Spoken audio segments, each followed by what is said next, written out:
26 চন্দ্রনগর পলিসিতে আমরা আগামীকাল পোল ডে আছে। এই পোল ডে করতে গিয়ে আমাদের এখানে টোটাল 45টা পোলিং স্টেশন আছে। এই 45টা পোলিং স্টেশনের মধ্যে এসসিআই আছে ক্যাটাগরির আছে 11টা এবং এসটিপি ক্যাটাগরির আছে 18 এবং নর্মাল ক্যাটাগরির মধ্যে 16টা পোলিং স্টেশন, সব মিলিয়ে 45টা পোলিং স্টেশন আছে আমাদের এখানে। আর পোলিং টিমে করে আমাদের পোলিং টিম আমাদের 45, কিন্তু আমাদের total polling team 45 plus reserve team আছে 5টা, টোটাল ইয়ে মিলিয়ে 50টা টিম আছে 5জন করে।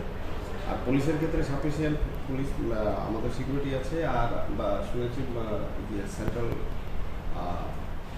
কী বলে সিএপিএফেরও টহলদারি থাকবে, আমরা ওটা করেছি। এবং এখানে গতকালকে এসে গেছে আসাম থেকে, যারা পুরোটা সেক্টর ওয়াইজ তাদেরকে ডিউটি দেওয়া হবে। আমাদের এখানে